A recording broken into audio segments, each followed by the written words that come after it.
Bismillahirrahmanirrahim. Saya Renaldi Bagja Pratama. Di sini saya akan menyampaikan materi yang pertama, yaitu ada pengertian budaya. Nah, istilah budaya dalam Rahmaniyah dijelaskan bahwa istilah budaya atau culture didefinisikan sebagai keseluruhan cara hidup atau way of life dalam suatu masyarakat tertentu, di mana budaya itu dipelajari, dibagi, atau dipakai bersama oleh para anggota suatu masyarakat. Selain itu, budaya atau kultur ini diadaptasi dari bahasa Inggris culture dalam bahasa Latin.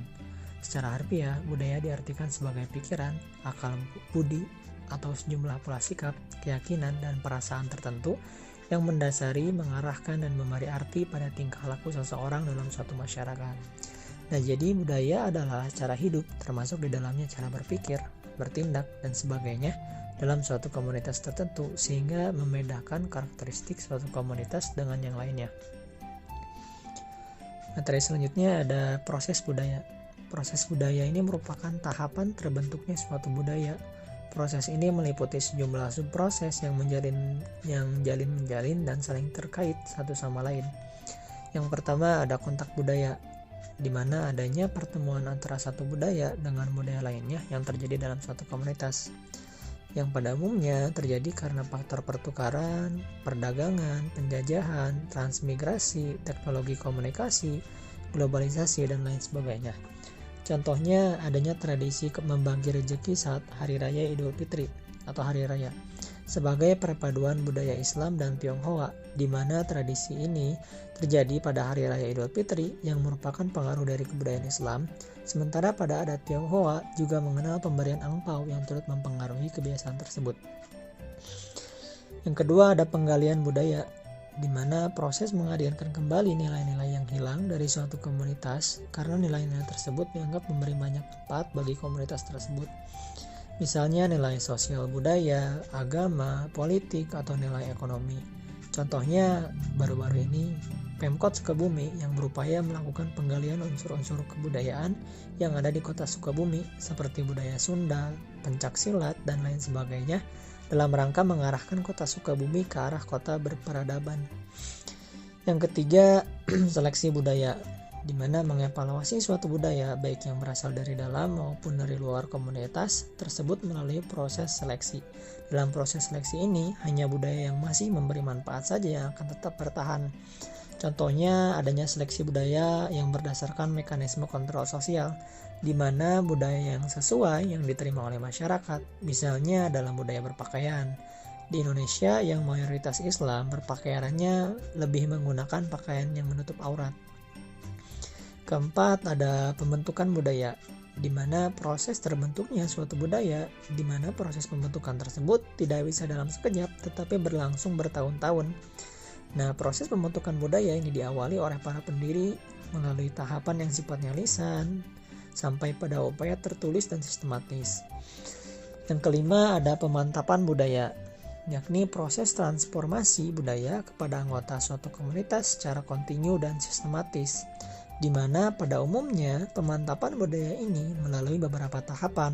Pertama, ada sosialisasi budaya, di mana dalam hal ini suatu budaya disosialisasikan kepada setiap anggota suatu komunitas. Yang kedua, ada internalisasi budaya, di mana dalam hal ini suatu budaya ditanamkan dan ditumbuh kembangkan dalam diri seluruh anggota sehingga nilai tersebut menjadi bagian dari kehidupan seluruh anggota komunitas tersebut. Yang terakhir ada kontrol budaya, yaitu adanya suatu mekanisme yang dilakukan untuk mengendalikan atau mengontrol perilaku manusia, baik perilaku yang berupa adat istiadat, tradisi, sopan santun, dan moralitas. Yang keenam, ada perubahan budaya, yaitu adanya proses mulai bergesernya suatu budaya karena masyarakat sudah mulai memiliki sistem nilai baru yang dianggapnya lebih cocok. Pada umumnya, perubahan budaya ini terjadi secara evolusi seiring dengan besarnya pengaruh yang masuk pada anggota komunitas tersebut. Contohnya saja sekarang ini pada saat pandemi COVID-19, adanya penerapan budaya 3M, yakni mencuci tangan, menjaga jarak, dan menjauhi kerumunan. Yang ketujuh, adanya konflik budaya, di mana adanya benturan satu budaya dengan budaya lainnya yang dapat menimbulkan suatu permasalahan atau konflik. Nah, konflik budaya timbul jika seseorang berinteraksi dengan orang lain yang budayanya berbeda dengan menggunakan budayanya sendiri tanpa menyesuaikan sikap dan perilaku dengan budaya orang lain. Contohnya, makan menggunakan tangan di Indonesia bisa menjadi salah satu kebiasaan yang dianggap sah-sah saja. Namun apabila berada di Prancis, makan dengan menggunakan tangan tanpa sendok adalah hal yang menjijikkan bagi masyarakat setempat. Contoh lainnya tentang pemakaian satu kata yang sama dalam pengucapannya. Contohnya penggunaan kata mena. Mena untuk masyarakat di Nagekeo di Provinsi Nusa Tenggara Timur artinya di sana. Tetapi untuk masyarakat di Lama Holot di Provinsi Nusa Tenggara Timur artinya kasar sekali, yaitu kata makian untuk kaum perempuan. Dan bagi masyarakat Lama Holot, jika perempuan dimaki maka bisa memicu perang. Yang kedelapan ada pertahanan budaya, di mana adanya berbagai upaya untuk mempertahankan eksistensi suatu budaya karena budaya tersebut dianggap masih memberikan banyak manfaat kepada anggota suatu komunitas. Nah, jadi pertahanan budaya ini merupakan proses mempertahankan eksistensi dan kepribadian organisasi. Upaya mempertahankan suatu budaya pada umumnya terus akan dilakukan karena budaya tersebut dapat berperan sebagaimana fungsinya bagi suatu komunitas. Contohnya adanya upaya melestarikan adat istiadat dan budaya daerah seperti yang dilakukan Dinas Kebudayaan di Bali Utara. Mereka melaksanakan pagelaran seni setiap hari Jumat di Wantilan Sasana Budaya Singaraja dalam upaya melestarikan kebudayaan di Bali Utara.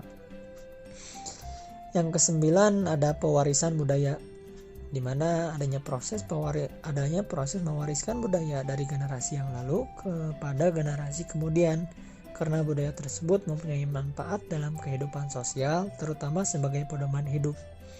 Misalnya proses pewarisan kebudayaan yang bersifat religius, seperti mengajak anak-anak sholat di masjid, mengikuti upacara di pura, mengikuti misa di gereja, mendaftarkan anak ke pesantren atau taman pendidikan Al-Quran atau yang bisa disebut dengan TPA.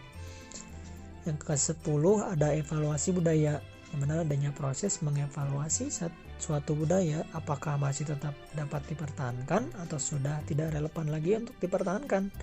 Evaluasi terhadap suatu budaya biasanya dilakukan ketika suatu budaya sudah menunjukkan tanda-tanda keusangan, sehingga dianggap sudah tidak relevan lagi dengan pemikiran, sikap, dan perilaku mayoritas anggota suatu komunitas. Nah, keusangan suatu budaya pada umumnya dipicu oleh budaya tersebut yang memang sangat kaku dan tidak lagi sesuai dengan terhadap perubahan, di samping modernisasi yang mempengaruhi komunitas tersebut sangat tinggi dan kuat. Nah, sekian pemaparan materi dari saya. Yang selanjutnya ada pengertian budaya yang akan disampaikan oleh rekan saya. Terima kasih. Materi selanjutnya akan disampaikan oleh saya, Rizal Prasetya. Budaya organisasi merupakan nilai yang memiliki karakteristik tertentu karena setiap organisasi memiliki perbedaan mendasar antar satu organisasi dengan organisasi lainnya. Jadi, setiap organisasi itu memiliki ciri khas yang diperlihatkan melalui budaya organisasi tersebut. Jadi, tidak ada yang namanya patokan khusus untuk membuat budaya organisasi. Tergantung kepada organisasinya itu seperti apa. Selanjutnya, ada budaya dalam suatu organisasi memiliki banyak fungsi. Di antaranya, pertama, pengikat organisasi. Kenapa bisa dibilang ini berfungsi untuk mengikat? Karena jika organisasi ini memiliki budaya yang kuat, maka apapun masalah yang ada di dalam organisasi yang disebabkan oleh faktor internal maupun eksternal, anggotanya tidak akan mudah untuk pergi dari organisasi tersebut. Selanjutnya yaitu pemersatu organisasi. Di dalam organisasi tentunya terdapat banyak anggota yang memiliki sifat-sifat berbeda, karakteristik yang berbeda, bahkan sampai bakat dan kelemahannya sendiri. Maka dengan adanya budaya organisasi, mereka akan disatukan di dalam organisasi tersebut. Selanjutnya ada identitas atau pembeda.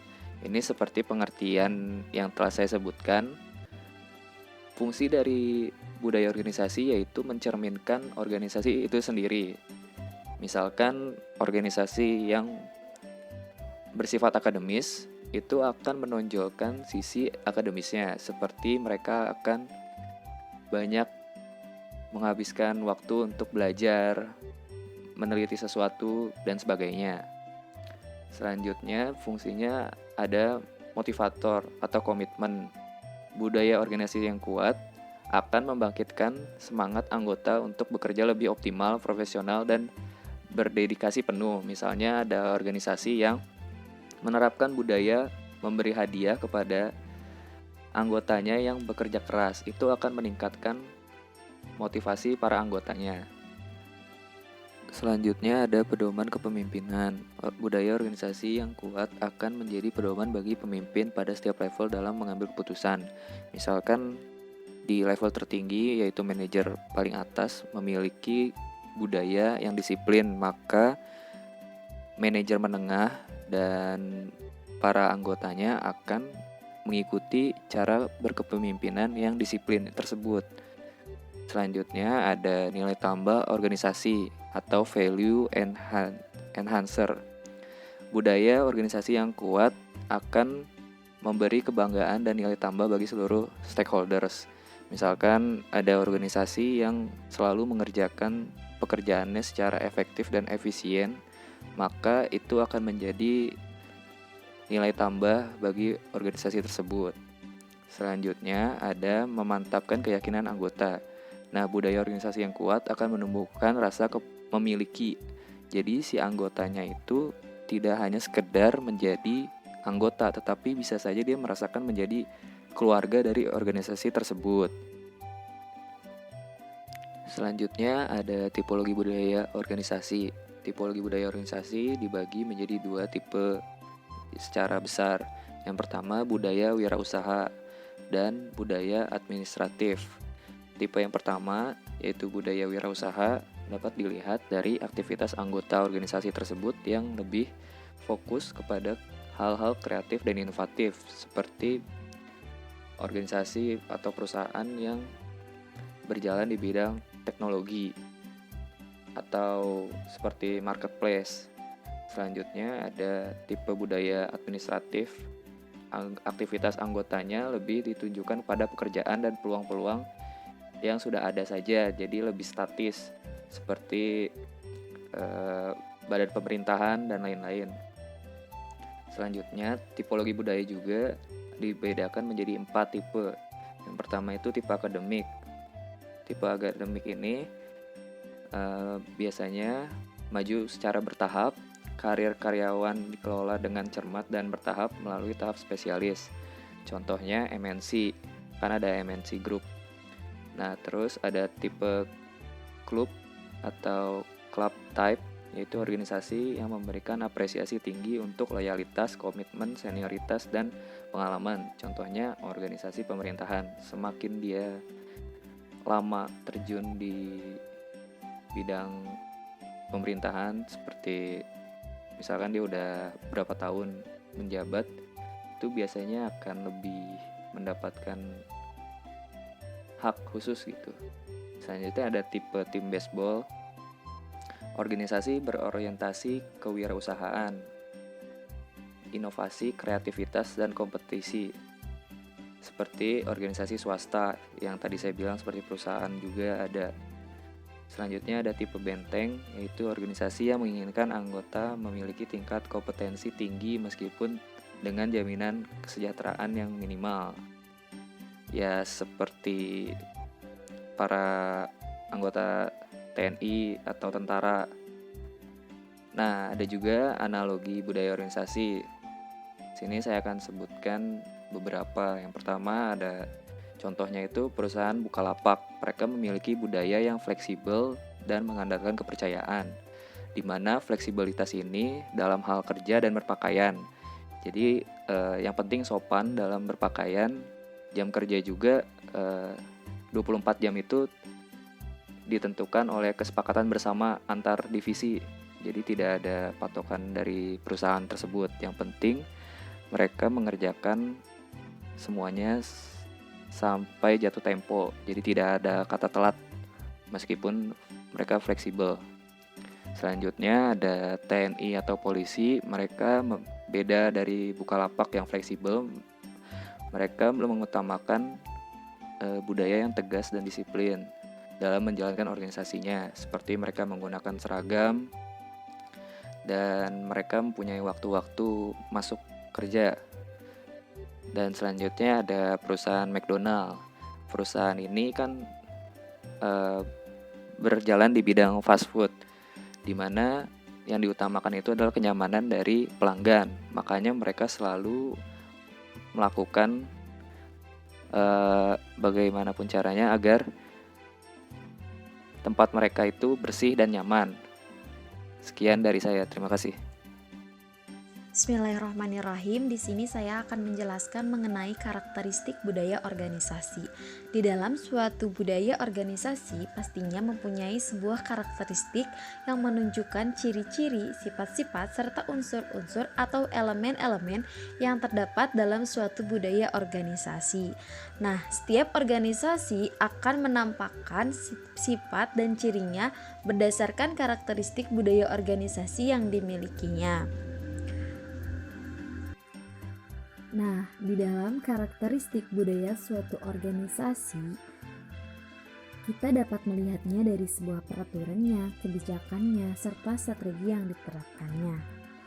Robin sendiri mempunyai karakteristik pada 2001 itu melalui kepemimpinan, inovasi dan pengambilan risiko, perhatian terhadap detailnya, orientasi terhadap hasil, orientasi terhadap individu, orientasi terhadap tim, serta adanya stabilitas.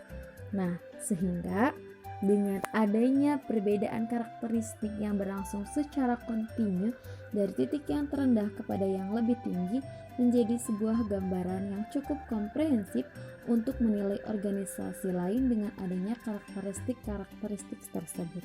Maka hal ini menjadi dasar bagi pemahaman bersama dari semua anggota-anggota organisasi serta menjadi dasar penyelesaian masalah organisasi dan juga cara mengatur perilaku anggota yang berada di dalam suatu organisasi. Berbeda halnya dengan Robbins 2007 yang dimana karakteristik budaya suatu organisasi ini diterapkan oleh PT Surya Putra Barutama, yang dimana yang pertama yaitu inovasi dan pengambilan resiko. Di dalam PT Surya Barutama ini yang merupakan perusahaan karoseri yang memproduksi truk, dump truck, flatbed truck, truk tronton, dan kendaraan komersial berkualitas yang berbasis di kota Surabaya, yang dimana perusahaan ini terus berkembang melalui penerapan karakteristik budaya. Yang pertama yaitu inovasi dan pengambilan resiko, di mana ada 6 inovasi yang dilakukan oleh PT Surya Putra Barutama. Yang pertama, inovasi teknologinya, inovasi produk dan layanan, serta inovasi sistem keuangan, inovasi sistem layanan, inovasi sistem evaluasi kinerja karyawan dan SOP-nya, dan inovasi strategi, yang dimana hal ini bertujuan untuk menjawab kebutuhan pasar serta meningkatkan kinerja para pegawainya dengan kompetensi yang mereka miliki. Nah, yang kedua yaitu perhatian terhadap perincian, yang dimana perincian ini melalui 3 instrumen, yaitu SOP, ISO, dan peraturan perusahaan, yang dimana PT Surya Putra Barutama ini memiliki 23 standar operasional yang terbagi menjadi 7 bagian SOP, yang dimana SOP ini mengenai sumber daya manusianya, supplier, proses produksi, pemberian layanan, proses evaluasi, tindakan pengendalian, dan tindakan pencegahan serta koreksi, yang dimana ISO 9001 berbanding 2008 dan peraturan perusahaan tertulis dan tidak tertulis.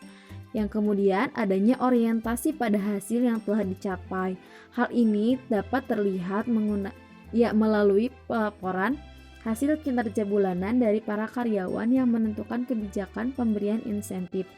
Hal lain yang dilakukan oleh perusahaan adalah dengan berusaha untuk terus menekan atau menurunkan rasio komplain yang diterima dari para pelanggan, yang dimana perusahaan juga membuat target-target yang harus dicapai sesuai dengan departemen masing-masingnya.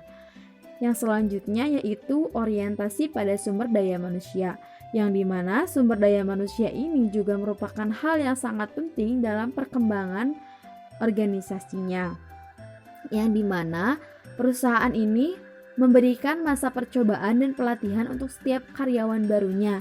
Selain itu juga guna menciptakan lingkungan kerja yang nyaman bagi setiap karyawan yang ada di dalamnya, maka PT Surya Putra Barutama ini menggelar beberapa acara bersama seperti makan bersama, ulang tahun, serta liburan bersama. Acara ini tidak lain yaitu bertujuan untuk mengakrabkan para karyawan satu dengan yang lainnya. Perusahaan juga memahami benar situasi dan kondisi perekonomian sehingga perusahaan juga bisa memberikan keringanan dan pemberian sembako pada karyawan.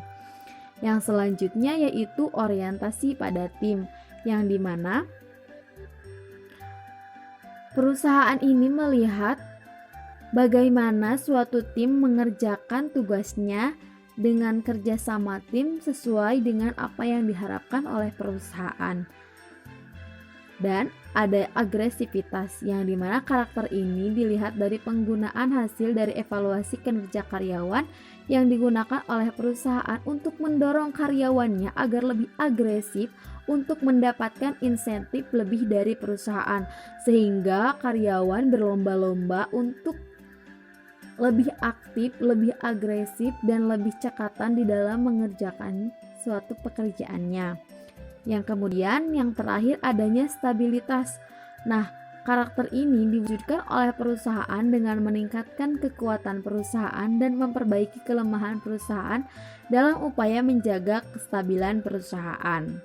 Nah, dari 7 karakteristik yang dimiliki PT Surya Putra Barutama ini, karakteristik yang paling mendominan yaitu inovatif dan berani dalam mengambil resiko, menjadi karakteristik yang paling diterapkan oleh perusahaan yang bergerak di bidang karoseri ini. Yang dimana perusahaan ini selalu dituntut untuk berinovasi sesuai dengan kebutuhan pasar. Hal ini juga dibuktikan oleh PT Surya Putra Barutama yang memiliki fokus strategi perusahaan yang terletak pada lingkungan eksternal dengan melakukan diferensiasi. Fokus strategi ini bertujuan untuk memberi benefit lebih bagi para customer melalui produk-produk yang dihasilkan. Jumlah pemesanan yang dilakukan oleh customer menjadi salah satu hal yang penting bagi perusahaan untuk meningkatkan pendapatan. Jadi perusahaan ini itu lebih mengutamakan apa yang dibutuhkan oleh pelanggan, sehingga para pelanggan ini memiliki rasa puas atas pelayanan dari perusahaan tersebut, sehingga perusahaan ini lebih fleksibel dalam menjalankan bisnisnya. Selanjutnya saya akan menjelaskan mengenai budaya organisasi yang ideal. Organisasi yang ideal ialah pola pikir dan pola perilaku semua orang yang terlibat dalam organisasi yang efektif untuk mencapai tujuan. Nah, tujuannya di sini sebenarnya apa aja? Tujuannya ada beda-beda. Yang pertama ada tujuan dari karyawan. Nah, karyawan ini tujuannya adalah untuk hidup layak. Lalu ada tujuan dari pemilik organisasi, tujuannya adalah untuk mencari laba. Yang ketiga ada tujuan dari konsumen. Nah, tujuan konsumen itu sendiri adalah kepuasan. Ketika tujuan-tujuan tersebut sudah dicapai, maka organisasi itu bisa dikatakan organisasi yang ideal. Lalu organisasi-organisasi harus dilihat dari persepsi budaya yang meliputi 4 unsur, yaitu manusia, komunitas, peralatan, dan juga ekonomi. Nah, kegiatan organisasi harus dilihat dari sudut pandang manusia, artinya memanusiakan manusia, atau dalam konteks ini adalah karyawan. Nah, karyawan atau buruh harus menjadi sentral pembahasan dalam menentukan strategi, kebijakan, dan program kerja organisasi. Karena karyawan merupakan subjek kegiatan organisasi. Di samping itu, karyawan adalah pencipta, pelaksana, pendukung tujuan organisasi tersebut. Nah, jadi bisa dikatakan bahwa karyawan di dalam suatu organisasi ini adalah kaki tangan organisasi itu sendiri. Tanpa karyawan, eksistensi organisasi tidak pernah lahir. Berdasarkan pola pikir tersebut, seharusnya manusia atau karyawan dalam konteks ini tidak boleh dijadikan alat organisasi yang ditindas melalui sistem kerja upah, tetapi ia harus diberi tempat yang wajar agar bakat dan pengetahuannya dapat dikembangkan demi kemanusiaan, yaitu mampu mencipta atau memproduksi barang dagangan yang bermanfaat. Dalam riset pemasaran, karyawan mampu menemukan kebutuhan konsumen, kemampuan daya belinya, seleranya, dan juga keinginannya. Dalam merancang produk, karyawan mampu melahirkan kreativitasnya berupa rancangan produk yang sesuai dengan keinginan konsumen. Dalam proses produksi, karyawan mampu bekerja efektif, efisien, dan produktif sehingga menghasilkan produk berkualitas dengan harga produk yang rendah. Hakikatnya, karyawan adalah produsen komoditi kepuasan konsumen dan produsen laba.